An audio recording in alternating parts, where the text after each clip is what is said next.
우리 하나님의 말씀 요한일서 4장 우리 7절에서 12절입니다. 요한일서 4장 7절에서 12절인데 우리 7절과 8절만 우리 같이 읽겠습니다. 자, 우리 같이 읽겠습니다. 사랑하는 자들아, 우리가 서로 사랑하자. 사랑은 하나님께 속한 것이니 사랑하는 자마다 하나님으로부터 나서 하나님을 알고 사랑하지 아니하는 자는 하나님을 알지 못하나니 이는 하나님은 사랑이심이라. 아멘. 할렐루야. 하나님의 은혜와 복이 오늘도 주님 앞에 나온 우리 사랑하는 성도 여러분 삶 속에, 가정 속에 언제나 함께 하시기를 주님의 이름으로 축원합니다. 우리 옆에 분 손 붙잡고 우리 서로 인사 우리 나누겠습니다. 하나님은 사랑이십니다. 우리도 서로 사랑하면서 삽시다. 안아주니까 참 모습이 좋습니다. 이렇게 여러분들 꼭 안아주시고 또 사랑의 말을 아름답게 하시기를 바랍니다. 우리가 요한일서를 계속 나누고 있는데 요한일서 1장과 2장은 하나님과의 교제의 관점에서 성도들의 신앙과 생활을 다루었습니다. 그리고 3장부터 4장 6절까지는 하나님의 이 자녀의 관점에서 합당한 신앙생활이 뭐냐 하는 것을 다뤘습니다. 그리고 4장 7절 오늘 본문부터 5장 3절까지는 하나님의 참사랑의 근거에서 사랑의 계명을 실천하는 문제를 특별히 다루고 있는 내용입니다. 사도 요한은 우리가 잘 알다시피 사랑의 사도라고 불리고 있습니다. 요한 서신에는 사랑의 실천을 강조하는 내용이 여러 차례 등장합니다. 요한일서 2장 3절에 11절에도 또 3장 우리 13절에 24절에도 그리고 요한 2서 1장 5절에도 잘 나타납니다. 그런데 그 가운데서도 요한일서 4장 7절에서 5장 3절까지는 가장 집중적으로 형제 사랑의 실천을 역설하는 부분이라고 말할 수 있습니다. 요한은 지금 사랑에 대해서 아름다운 초청을 성도들에게 하고 있는 것입니다. 우리가 요한일서 4장에서만 여러분 사랑이라는 단어가 31번 나와요. 그러니까 한 장에서 가장 많이 나오는 단어가 여기 사랑입니다. 가장 사랑이라는 단어가 많이 나오는 것도 요한 여러분 일서 4장입니다. 자, 오늘 내용을 요약하면 이런 내용으로 쉽게 정리할 수 있습니다. 사랑에는 여러 종류가 있지요. 하나님이 인간을 사랑하는 사랑이 있고 인간이 하나님을 사랑하는 사랑이 있습니다. 또 인간이 인간을 사랑하는 사랑도 있습니다. 자, 하나님은 인간을 사랑하고 또 인간으로부터 사랑받기를 하나님도 원하신다는 겁니다. 독생자를 십자가에 못 박아 죽이면서까지 사랑했으니 우리도 이 생명을 바쳐서 하나님을 사랑하기를 원하고 계시는 것입니다. 그러면 어떻게 할 수 있느냐? 여러분, 하나님이 인간을 사랑했음을 깨달을 때 우리가 사랑할 수 있게 된다는 거예요. 이게 중요한 겁니다. 하나님이 나를 정말 사랑했구나, 이걸 깊이 깨달을수록 여러분이가 사랑할 수 있게 되는 겁니다. 그래서 인간이 그러면 하나님을 이제 비로소 사랑할 수 있게 된다는 겁니다. 또 인간이 하나님을 온전히 사랑할 때 인간이 인간을 사랑할 수 있는 것은 저절로 실천될 수 있다는 것입니다. 본문에는 없지만 우리가 그 예를 든다면 이렇게 생각하면 쉽게 이해할 수 있습니다. 아브라함은 하나님의 사랑을 온전히 깨달았을 때 이삭을 바칠 수 있는 그런 사랑을 할 수 있었던 겁니다. 그 사랑이 완성되니까 소돔과 고모라를 위해서도 기도할 수 있었던 것입니다. 우리말에 아내를 사랑하면 처갓집 말뚝을 보고도 여러분 절한다, 이런 얘기가 있지 않습니까? 그러니까 하나님을 사랑하면 사람들이 사랑스러워 보이는 겁니다. 그러나 하나님을 사랑하지 않으면 사람이 미워 보이고 이웃이 믿게 보이고 그리고 목사는 더욱더 믿게 보이게 되는 거예요. 그래서 이런 내용을 오늘 얘기하고 있는데 우리가 말씀을 하나하나 생각해 보는 시간이 되기를 바랍니다. 자, 먼저 우리 7절을 다시 읽겠습니다. 사랑하는 자들아 우리가 서로 사랑하자. 사랑은 하나님께 속한 것이니 사랑하는 자마다 하나님으로부터 나서 하나님을 알고. 아멘. 사도 요한은 성도들을 사랑하는 자라고 불렀습니다. 이 사랑하는 자라는 말은 아가페토이라고 되어 있는데, 여러분 아가페가 하나님이 인간을 사랑한 그 사랑이죠. 그러니까 이것을 매우 사랑하는 자라고 우리가 말할 수 있는 것입니다. 자신은 내 지금 편지를 받는 너희들을 매우 사랑하고 있다라고 말하고 있는 것입니다. 사랑하는 자에게 야 너희들 사랑하라 이렇게 얘기하지 않았습니다. 우리가 서로 사랑하자라고 말한 거예요. 사랑하는 데는 여러분 모두가 해야 되는 거예요. 나만 쏙 빼놓고 너들끼리 이건 잘못된 거예요. 설교자가 해야 될 이 중요한 말 가운데 하나가 뭐냐면 여러분 사랑하십시오 이런 것은 잘못된 설교예요. 왜? 자기는 사랑 안 하면 됩니까? 그러니까 우리라는 단어를 써야지 너희라는 단어를 자꾸 설교자가 쓰면 문제가 되는 거예요. 자, 그래서 사랑하는 자들아 너희는 사랑하라 라고 하지 않았고 우리가 서로 사랑하자 라고 했다는 것입니다. 왜?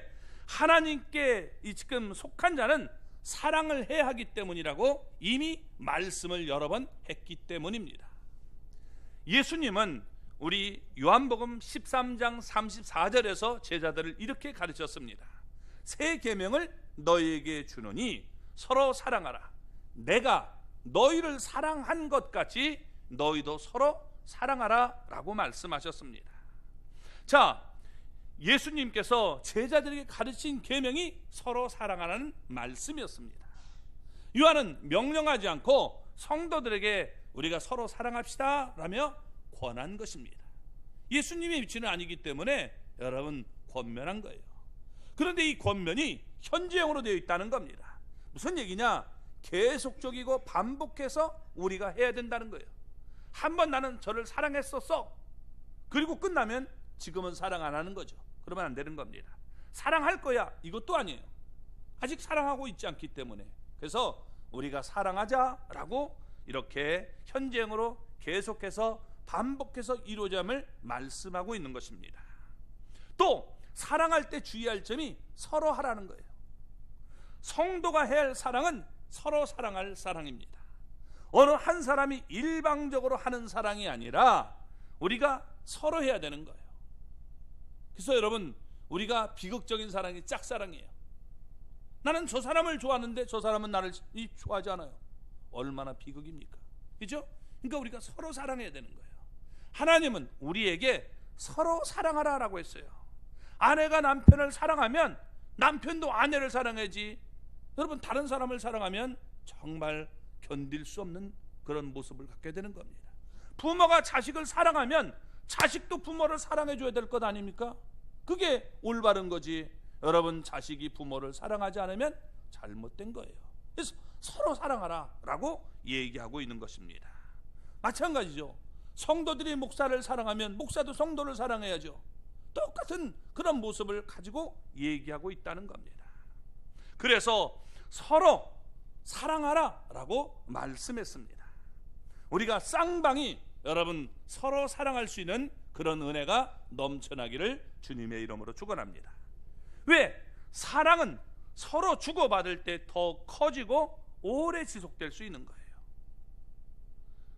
우리도 여러분 사랑하는데 계속 그게 되면 나중에 확 돌아서지 않습니까? 비극이에요. 그러니까 여러분 사랑은 우리가 서로 사랑해야 된다는 사실을 기억하시기 바랍니다. 그러면서 사랑은 하나님께 속한 것이다 라고 말씀하고 있습니다. 이 속했다는 말은 우리가 원천을 나타내는 겁니다. 못못에 의해서 못모로부터 나왔다 하는 말씀이 바로 여기에 속한이라는 말이에요. 그러니까 풀어서 얘기하면 사랑은 하나님께서 나왔다라고 말하고 있는 겁니다. 하나님으로부터 나왔다는 거예요. 하나님에게서 시작된 사랑, 사탄에게서 시작된 사랑이 아니라 하나님으로부터 나온 것입니다. 세상에 속한 사랑이 아니라 여러분 타락한 인간에 나온 사랑이 아니라 하나님으로부터 흘러나오는 사랑을 말씀해주고 있는 거예요. 자, 사랑의 하나님이 그 넘치는 사랑을 가지고 우리 안에 오셨어요. 그럼 우리 안에 그분이 들어오시면 감당이 안 되는 거예요. 이 사랑이 흘러 넘쳐나게 되는 거예요. 이게 바로 하나님으로부터 사랑이 나왔음을 얘기해 주고 있는 겁니다. 성도는 하나님의 무한한 사랑을 받지 않았습니까? 그렇기 때문에 우리가 이렇게 하나님이 내 안에 계신다면 그 사랑이 흘러 넘쳐서 저들도 사랑하는 사람이 되어야 된다라고 말하고 있는 것입니다. 하나님의 사랑이 여러분 어떻게 우리에게 나타났습니까? 그 사랑을 우리가 알 수 있는데, 여러분 하나님께서 예수 그리스도를, 독생자 예수님을 이 땅에 보내주시기까지 사랑하신 것입니다. 이것은 하나님의 구체적인 사랑을 보여주고 있는 거예요. 크리스마스가 뭡니까? 하나님이 인간을 사랑하셔서 예수님을 보내주신 것을 우리가 기억하고 찬양하고 또 우리가 경배하는 그런 모습이 아닙니까? 그게 바로 크리스마스가 되는 겁니다.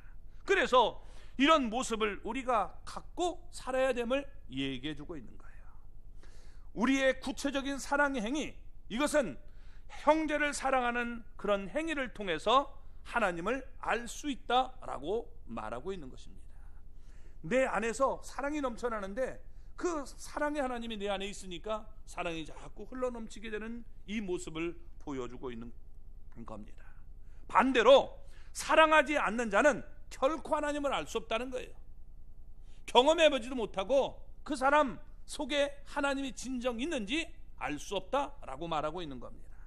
그래서 이런 사랑의 행위를 통해서 그리스도인은 하나님으로부터 난 자고 하나님을 아는 자다라고 말할 수 있다는 것입니다. 자, 그래서 8절을 우리 읽어볼까요? 사랑하지 아니하는 자는 하나님을 알지 못하나니 이는 하나님은 사랑이심이라. 아멘. 부모가 여러분 이 되어보지 않고 부모의 심정을 알 수 있다라고 말할 수는 없어요. 내가 그 처지에 한번 가봐야 알 수 있는 거예요. 그래서 사람들이 이 결혼만 해도 부모님의 마음을 몰라요. 애를 낳고 애가 정말 속속에 보면 우리 부모님이 정말 나 때문에 속을 많이 썩었겠다 이런 생각을 갖게 되는 거예요. 그때 철이 들어요. 그렇죠?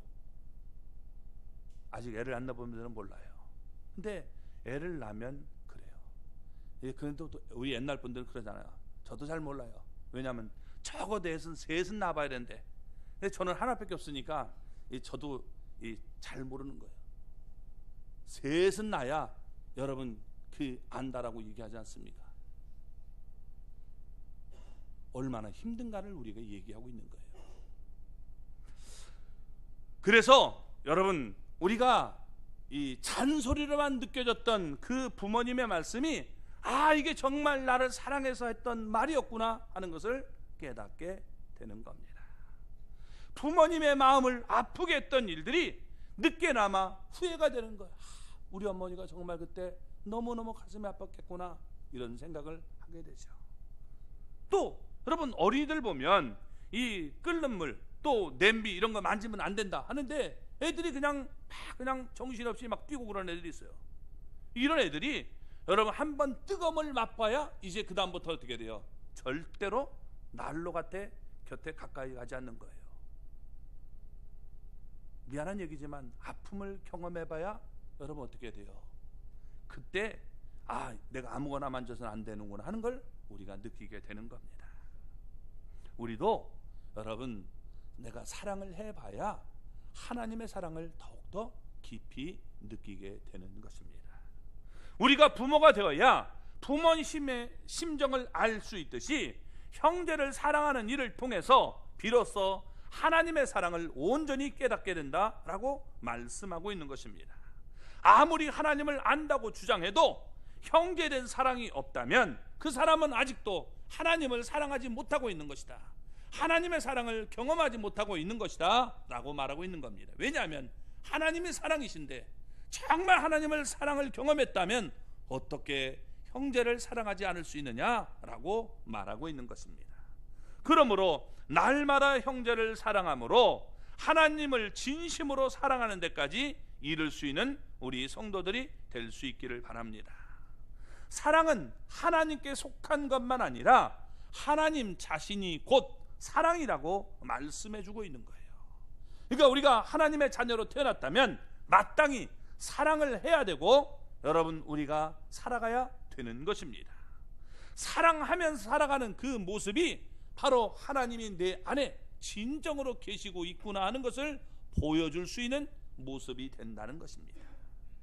그래서 우리가 사랑하며 살아가는 것이 중요한 거예요. 그러면서 우리에게 그 모델을 보여주고 있습니다. 자, 우리 9절을 읽어볼까요? 하나님의 사랑이 우리에게 이렇게 나타난 바 되었으니 하나님이 자기의 독생자를 세상에 보내심은 그로 말미암아 우리를 살리려 하심이라. 아멘. 자, 하나님의 사랑이 우리에게 이렇게 나타났다라고 말씀합니다.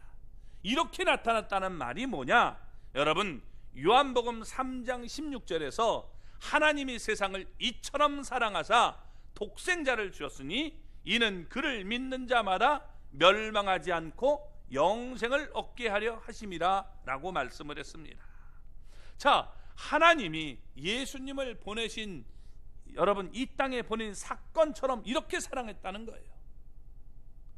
그래서 나타났다라고 말씀하고 있는데, 이 나타난 바 되었다는 말은 감춰졌던 것이 이제는 드디어 드러나게 되었다는 거예요. 어떻게 나타났습니까? 자기의 독생자를 이 땅에 보내주셨다라고 말씀하고 있는 거예요. 여기에 보내주셨다는 말은 우리가 사명을 주어 보내셨다는 말인데 현재 완료형으로 쓰여 있어요. 이 참 중요한 말이 뭐냐면, 독생자 예수님이 육체로 이 땅에 오심은 이미 완료된 사건이에요.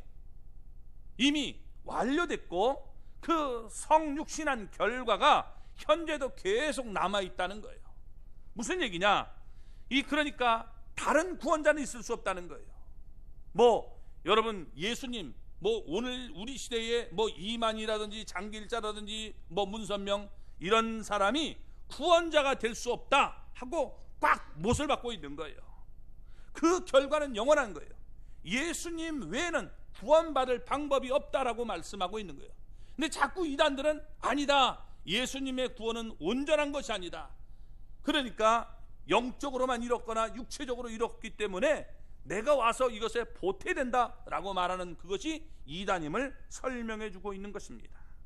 하나님이 독생자를 세상에 보내셨다는 말은 하나님의 사랑에 절정이 있었음을 우리에게 보여주고 있는 겁니다. 최고의 사랑은 하나님이 예수님을 이 땅에 보내주신 것입니다.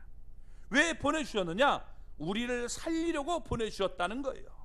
여기에 살린다는 말은 우리를 하여금 영원한 생명을 소유하도록 지금 살아나게 했다는 말씀입니다. 인간은 죄와 허물로 죽었다라고 에베소 2장 1절은 말씀하고 있습니다. 그래서 인간은 자기 스스로의 능력으로 영적인 생명을 얻을 수가 없습니다. 내가 죽었는데 어떻게 여러분 내가 구원받을 수 있겠어요? 그래서 누군가 나를 살려줘야 되는 것입니다. 어떻게 살릴 수 있느냐? 오직 의로우신 그리스도의 대속의 죽음만이 영적 사망의 상태에 놓여있는 인간들에게 새 생명을 넣어줄 수 있다는 것입니다. 그게 바로 여러분, 한 알의 밀이 땅에 떨어져 죽음으로 많은 열매를 맺게 되는 모습을 보여주고 있는 거예요. 한 생명의 죽음을 통해서 여러분, 많은 영적 사망자가 충생하는 일을 지금 한 알의 밀알로 표현하고 있는 것입니다. 그래서 독생자의 파송은 그리스도의 대속의 죽음을 계획하고 있었음을 얘기해주고 있는 것입니다. 하나님은 타락한 인간, 사랑을 잃어버린 인간에게 사랑을 우리에게 가르쳐주기로 작정한 것입니다.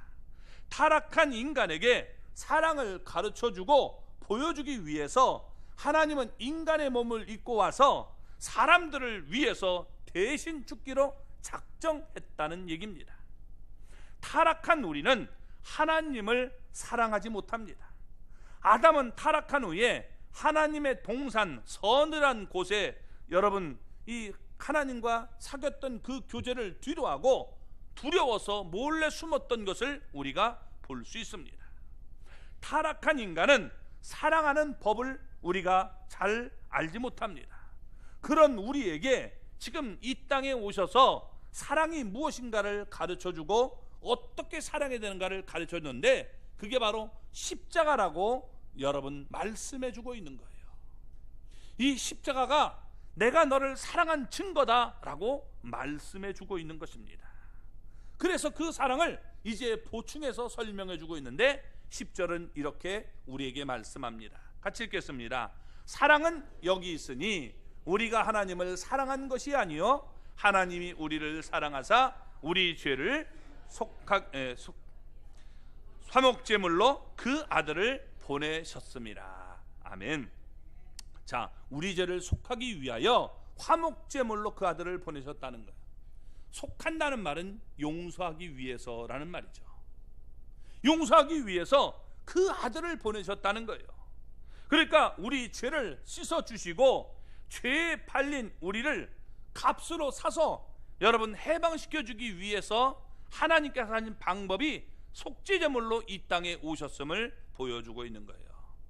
속한다는 말이 참으로 중요한 거예요. 속한다는 말은 값을 주고 사는 거예요. 이 값을 정당하게 치르는 거예요. 그리고 이걸 사서 해방시켜주는 것, 이걸 속한다고 말하는 것입니다. 그 속하는 방법이 뭐냐?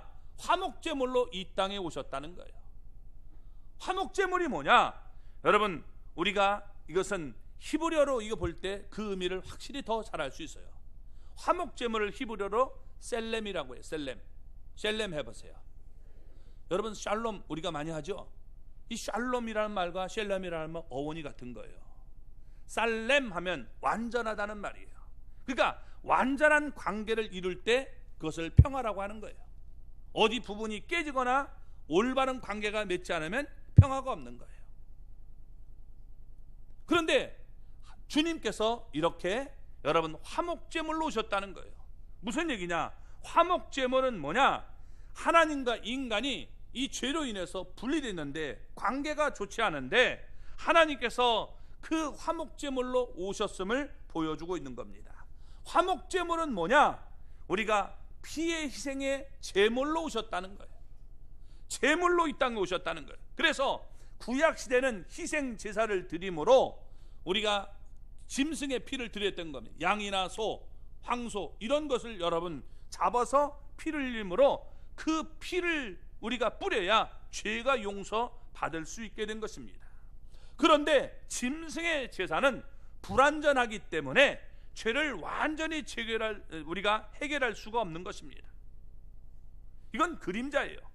따라서 완전하고 영원한 이 제사를 드려지기 전까지는 계속해서 반복해 드려야 했던 것입니다.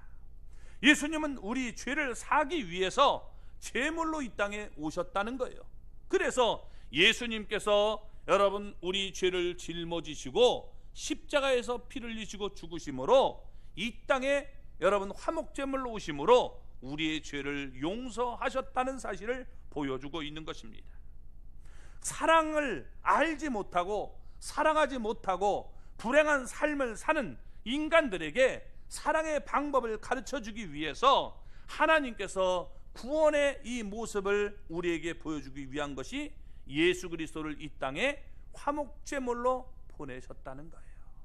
그래서 예수님이 우리의 모든 죄를 짊어지고 십자가에서 이 죽으시는 그 사랑을 통해서 저와 여러분 죄를 용서하고 우리를 하나님 나라로 이끌 수 있는 이 모습을 보여주고 있는 것입니다. 이게 하나님의 사랑이고 그 사랑의 여러분 표시가 바로 십자가임을 우리가 깨달을 수 있는 거예요. 그래서 이 십자가 이게 중요한 게 아니라 그 십자가의 의미가 나를 위한 하나님의 사랑이었구나 하는 것을 우리가 깨달아야 되는 거예요. 아무리 십자가 들고 여러분 나가도 우리가 구원받을 수 없어요. 그 의미를 내가 깊이 알고 주님께서 나를 위한 그 사랑을 받아들여야 되는 것입니다. 그래서 이것을 지금 우리에게 말씀해 주고 있는 거예요.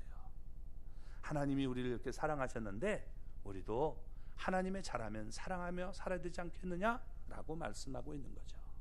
그래서 성도가 하나님의 사랑을 보여줘야 된다는 거예요.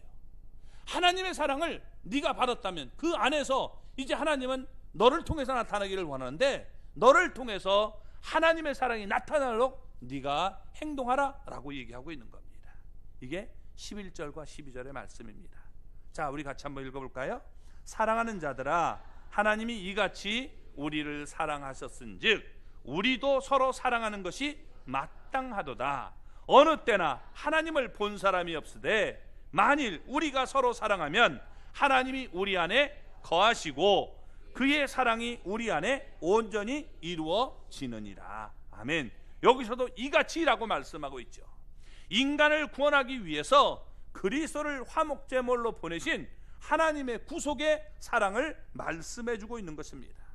하나님은 우리를 사랑하시되 자기의 가장 귀한 것을 아끼지 않고 희생시키면서 우리를 사랑하셨습니다. 그것도 여러분, 우리가 죄인 되었을 때, 하나님의 원수였을 때 우리를 위해서 여러분 예수님을 보내셨다는 거예요. 우리도 여러분 보세요. 우리의 모습을 보세요. 우리의 본성은 이것을 엄두도 낼 수 없는 겁니다. 우리는 연약하고 죄인이었고 불의하고 불경건하고 심지어 여러분 정말 하나님의 원수된 인간 아닙니까? 그런데 자기의 가장 소중한 독생자 예수님을 우리를 위해서 보내주시고 죽여서라도 우리를 살리겠다는 그 사랑, 이것이 바로 아가페의 사랑인 거예요. 우리도 뭐 정말 훌륭한 사람을 위해서라면 내가 그 사람을 위해 죽어줄 수는 있겠죠. 그러나 내 원수를 위해서 여러분 내 자녀를 희생해서 살리겠어요? 절대 그럴 수가 없는 거예요. 그런데 지금 그 사랑을 우리에게 보여줬다는 겁니다. 서로 사랑하는 말을 지금 하나님은 우리에게 말씀하셨는데 인간들이 자꾸 깨닫지 못하고 딴 길로 가요. 그러니까 선자를 통해서 계속 말씀해도 여러분 자꾸 말할수록 도망간단 말이에요.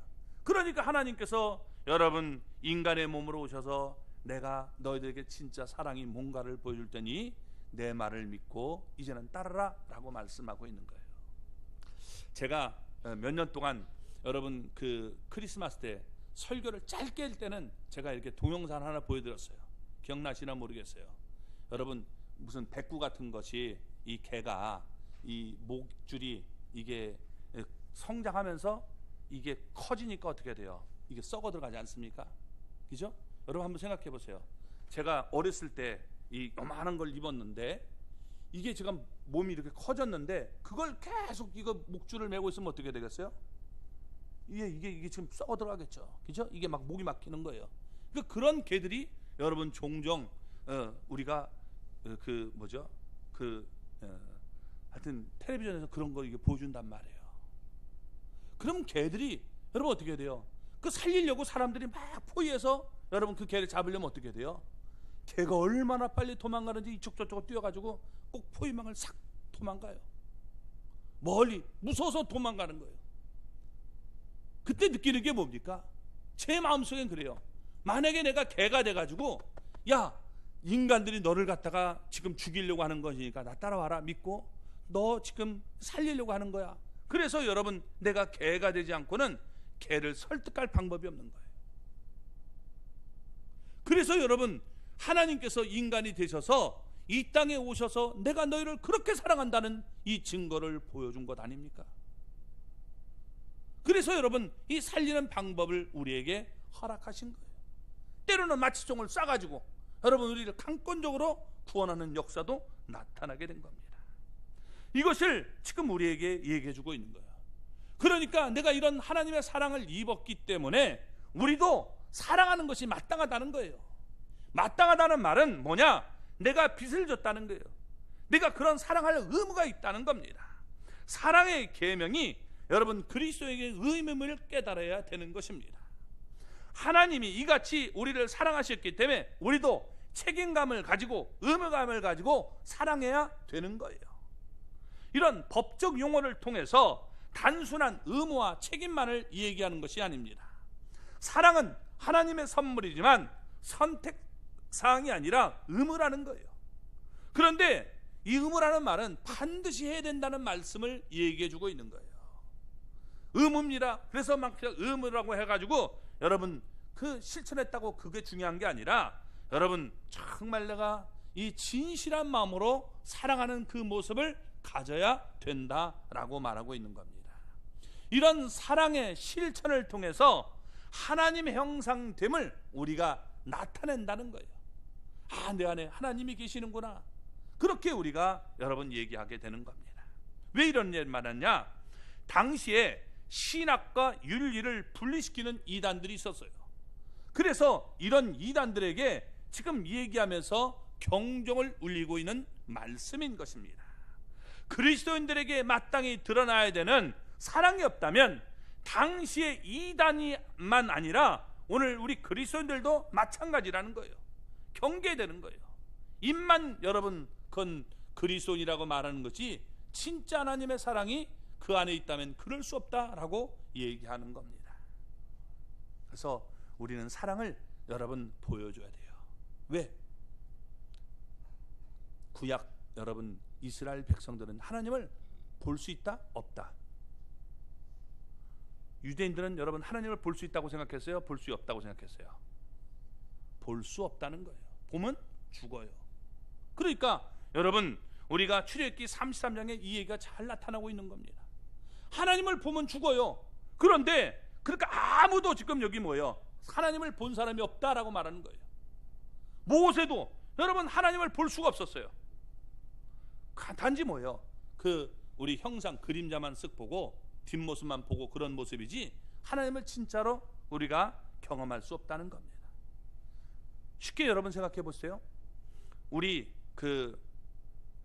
한전 다니는 분들이 많이 계신데 한번 생각해 보세요.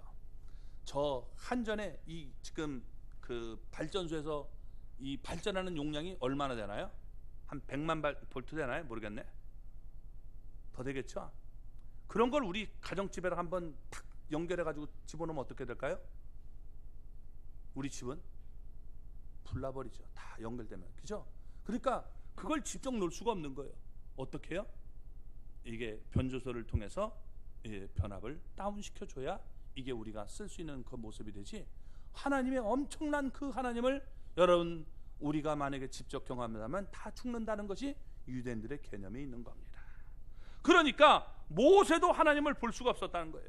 그런데 당시에 영지자라고 한 자들은 우리는 하나님을 만났어, 우리는 직접 하나님을 경험했어, 이렇게 주장하고 있는데 하나님을 그렇게 볼 수 있는 것이 아니다 라고 말씀을 해주고 있는 겁니다. 그러면서 지금 하나님의 사랑을 우리가 하나님이 살아계시고 하나님을 우리가 증거할 수 있는 가장 좋은 방법이 뭐냐? 그것을 우리에게 얘기해 주고 있는 겁니다. 그게 뭐냐? 우리 안에 계신 하나님을 보여주는 거라는 거예요. 내가 옛날에는 개차반이었는데 인생이 정말 하나님의 원수되는 삶을 살았는데 그분이 내게 오셔서 내가 변화된 이 모습을 통해서 하나님의 살아계신 증거가 여기 있지 않느냐? 이렇게 여러분 우리가 보여줌으로 하나님을 우리가 증명할 수 있다라고 얘기해 주고 있는 거예요. 그래서 하나님의 사랑이 우리 안에 이렇게 거하시는 그 모습을 보여주는 것이 가장 중요한 점을 얘기해 주고 있는 거예요. 우리가 서로 사랑하는 교회의 모습을 보여줄 때 이 교회는 사랑이 있는 교회다 이렇게 보일 수 있는 거예요. 우리끼리 맨날 싸움하고 여러분 정말 이 죽일 듯이 막 왼수가 짖고 그러면 어떻게 돼요? 이게 하나님의 사랑이 있는 교회인가? 이런 모습을 우리가 여러분 나타내지 않겠습니까? 우리 가정에서도 예수님을 믿는 가정이라면 사랑이 넘치는 그런 모습을 보여야 되는 거예요. 맨날 이 부부간에 전쟁을 하고 원수가 돼가지고 이런 모습을 갖는다면 정말 이 가정에 하나님이 살아계신가? 이런 느낌을 우리가 줄 수 있는 것이죠. 그러니까 요한은 지금 하나님의 살아계심을 우리 안에서 하나님의 살아계신 그 증거를 보여줘라 라고 말씀을 하고 있는 것입니다. 보이지 않는 하나님인데 그 하나님을 우리가 어떻게 세상에 증거할 수 있느냐? 우리가 서로 사랑하는 그 모습을 통해서 하나님의 살아계심을 증거할 수 있지 않느냐라고 얘기해 주고 있는 겁니다. 이게 바로 하나님께서 우리를 여러분 택하시고 우리 안에 역사하시는 그 모습을 통해서 하나님이 살아계신다는 것을 보여줄 수 있다는 거예요. 여러분, 우리가 이런 모습으로 하나님의 살아계심을 증거하는 사람들이 될 수 있기를 바랍니다. 아멘. 이런 모습을 통해서도 우리가 전도하는 거예요. 전도는 꼭 나가서 우리가 예수 믿으세요, 예, 그것 중요합니다. 그러나 또 중요한 것이 뭐냐? 우리의 삶을 통해서 증거하는 거예요. 이걸 현존이라는 증거라고 하는 거예요. 현존. 하나님이 현재 살아서 내 안에서 존재하시고 역사하시는 것을 통해서 증거하는 거예요. 그래서 우리가 이런 방법을 통해서도 여러분 전도할 수 있는 거예요. 그러니까 밖에 나가서 외치지 못하는 분은 이 교회에서 정말 사랑하는 모습을 많이 보여주세요. 그걸 통해서 우리가 여러분 하나님을 증거하는 거예요. 아멘. 꼭 그런 분들이 되시기 바랍니다. 자, 우리는 우리 이웃에게 사랑을 보여줘야 돼요. 하나님이 내 안에서 지금 역사하시고 있다. 하나님은요, 우주가 담을 수 없어요. 온 우주라도 담을 수 없다고 그랬어요. 근데 여러분, 우리 몸 안에 들어오셨는데 이 몸 안에서 하나님은 흘러넘쳐야 되는 거예요. 이 사랑이 흘러나와야 되는데, 여러분, 이게 내가 잘못된 모습을 통해서 자꾸만 하나님의 사랑을 우리가 드러내지 못한다면 얼마나 안타까운 모습이 되겠습니까? 그래서 이 사랑을 우리가 드러내야 돼요. 그게 하나님의 사랑이 내가 하나님에 속한 증거다라고 보여주고 있는 거죠. 그리고 이것이 바로 전도하는 모습이다라고 얘기해주고 있는 겁니다. 자, 그러면 우리가 여러분 사랑하며 살아야 되는데 어떻게 우리가 사랑하며 살아야 될까요? 오늘 본문에는 우리가 없지만 우리가 여태까지 나눴던 말씀을 몇 가지로 정리해 본다면 이렇게 사랑할 수 있을 거예요. 자, 먼저 우리는 말로 사랑해야 돼요. 말로. 뭐로요? 말과 언어로, 혀로 사랑해야 되는 거예요. 그래서 이 입에서 나오는 말이 얼마나 중요한지 우리가 깨달아야 됩니다. 앞에서 여러분 우리 요한은 3장 우리 18절에서 이렇게 말씀했습니다. 말과 혀로만 사랑하지 말고 행함과 진실함으로 하자. 행함과 진실함은 물론 있어야 돼요. 근데 뭐냐? 말과 혀도 필요한 거예요. 말과 혀로만 사랑하지 말고, 이 말은 이게 필요 없다는 얘기가 아니에요. 말과 혀도 필요한 거예요. 그러니까 우리는 이거 뭐냐? 말로 이게 해야 돼요. 말로 우리 옆에 분에게 사랑합니다, 또 격려하는 말, 위로하는 말, 이게 얼마나 중요합니까? 신앙생활에 여러분 이 한 90%는요 말로 하는 거예요. 말로. 근데 이걸 말을 잘못하면요 상처를 주는 거예요. 이 사람들에게 돌이킬 수 없는 아픔을 줘요. 이게 여러분 얼마나 비수를 우리가 잘 꽂는지 몰라요. 아주 융당폭격을 하는 거죠. 네? 옆에 사람을 없으면 씹고 욕하고, 정말 이거 문제가 되는 거예요. 이거 여러분 문제가 있는 겁니다. 말로 하는 사랑이 가장 쉬운 사랑이에요. 근데 그걸 못하면 그 다음 사랑은 하기가 더 어려워지는 거예요. 긍정의 말을 하고, 칭찬의 말을 하고, 격려의 말을 하고, 사랑의 말을 해줄 수 있는 사람이 되시기 바랍니다. 왜 교회 안에서, 왜 가정 안에서 말로 상처를 줍니까? 얼마나 이게 잘못된 얘기예요. 남에게 아픈 걸 여러분 자꾸 끄지 마고 내지 마세요. 그 사람은 가슴 아프고 힘들고 괴로운데 왜 그걸 확인사살합니까? 얼마나 그게 나쁜 얘기예요. 왜 그런 얘기를 해요? 그건 잘못된 얘기죠. 그러니까 그때 입을 다무세요. 그리고 위로하는 말을 하세요. 저 사람에게 힘이 되고 격려하는 말을 해야지 왜 자꾸만 남을 갖다가 확인사살합니까? 잘못된 얘기죠. 두 번째, 우리가 할 수 있는 게 뭐냐? 돈으로 사랑하는 거예요. 무슨 얘기냐? 행함과 진실함으로 사랑하라고 할 때 요한은 앞에서 여러분 하나님이 가르쳐준 세상의 재물을 가지고 가난한 자를 돕는 것이라고 말씀했어요. 그러니까 뭐냐? 돈으로 사랑하라는 말은 돈으로 사랑을 사라는 얘기가 아닙니다. 재물을 우리가 가지고 여러분 베풀고 나눠주고 섬기는 사랑을 해야 된다는 거예요. 그걸 우리가 재물로 사랑하는 거예요. 그럼 내가 있는 걸 가지고 섬겨주는 거죠. 그럼 어떻게 돼요? 저 사람이 힘을 얻게 되는 겁니다. 세 번째, 몸으로 사랑하는 거예요. 몸. 예수님은요 제자들에게 내가 주와 선생이 되어 너희의 발을 씻겼다라고 말씀했습니다. 발을 씻기려면 몸으로 하죠. 입으로 합니까? 혀로는 할 수 있겠지만 여러분 이건 우리가 혀는 발 씻는 게 아니죠. 그렇죠? 그러니까 우리가 이 손으로 이렇게 씻어줬던 그 모습, 이게 봉사예요. 봉사. 하나님이 우리에게 여러분 튼튼한 육체를 주신 것, 이걸 가지고 봉사하며 우리가 살아가는 그런 모습을 가져야 된다는 거예요. 그런 모습을 내가 진실로 보일 때 내 안에 계셔서 성령님께서 여러분 역사하시고 저 사람 속에는 하나님이 계셔, 이런 모습을 우리가 보일 수 있게 되는 거죠. 교회가 세상과 다른 점이 바로 그런 모습을 보여야 되는 거예요. 그리고 또 하나가 여러분 용서함으로 사랑하라는 겁니다. 용서함으로.